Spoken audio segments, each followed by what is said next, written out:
the interview about the leaders who wants to lead us. It was all over the television. You also how they behave right, straight, in our faces. You all saw that. People who want to lead us, how they are reckless with their tongues. They can't even control or rather lead themselves. You all saw that shit. Lies written on their faces literally. With every single word that comes out of their tongue, it's just full of lies. And feeling entitled, come on, you saw that shit. Feeling entitled like they are superhumans. They're feeling like they're superhumans and you're just like trash before them. You also that. They're feeling like they've got two hearts or two brains or two vagina or testes. Some shit of that sort. So they're feeling like they're superhumans. You all saw that. It was all over the fucking TV and you all saw that. A leader who wants to lead me, calling him or herself a servant, who wants to be my servant, who wants to serve me, and doesn't know the price of items used by people he wants to lead. Alright, am I the one who is mad or what? You want to lead me and you don't know the price of items I'm using? And you're answering questions like you don't care, like you're the superhuman, like you're above the world and you want me to give you my vote? You keep answering your own questions instead of answering the question you've been asked. You're just answering a completely different fucking question with rudeness written all over your face. You all saw that shit on TV. You all saw it. Some even turned up so late for the interview. Very late.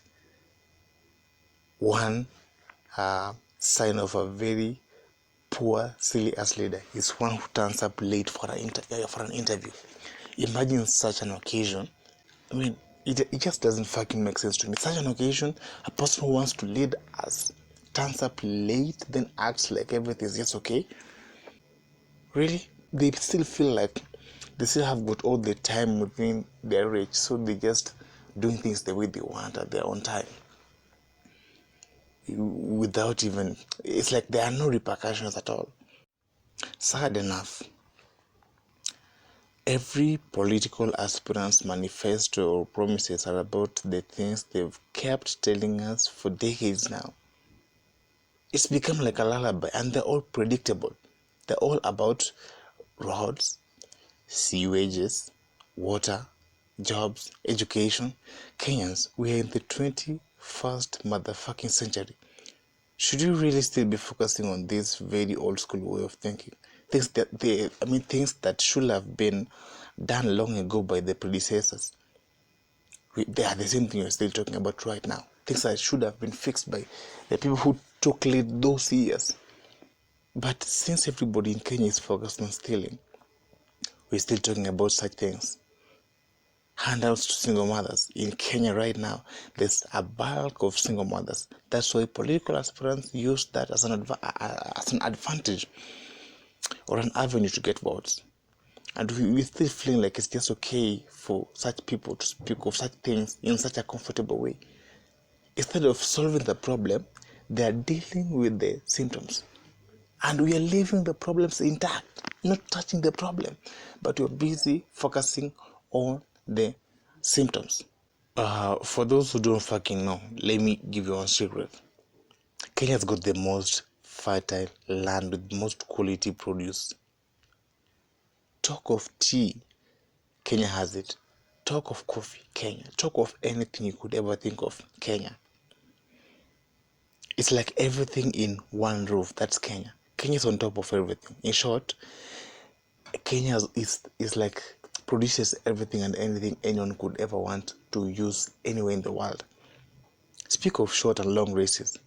Other countries know, but because they just go there to be seen like they participated, they just go there. But for real, that thing is for Kenyans because Kenya is a home or a land for everything. So So how are you going to tell me that with all these privileges, Kenya is still this poor, indebted, heavily indebted, but very few rich cartels and politicians? How are you going to explain that to me? A heavily indebted, poor third world countries with very rich politicians. Right about now, just go and check how these people do their campaigns. I mean, every political aspirant has got a very heavy machine that consumes a great deal of gas. Where do these people get this money in such a country like this one, wallowing in poverty? In a country where people even affording 3 meals a day is difficult. But they buy vehicles like nothing. They don't even think about it. They just wake up and buy vehicles. And we're just feeling like everything is okay. They even went overboard to forcing us take COVID vaccines. You saw that shit. Why would you use fear, force, and manipulation to convince me for me to get the vaccine? What's in that vaccine that is of so much essence? That is so dangerous that you must lie to me, put fear in me, manipulate me for me to get that fucking vaccine? There's something not adding up. These people are doing some nonsensical shit on top there. And it's only for the few wise people who are gonna see the bigger picture of this nonsense. Okay, I'm not into politics at all, because it's a total waste of time. But I'm speaking from a citizen's point of view.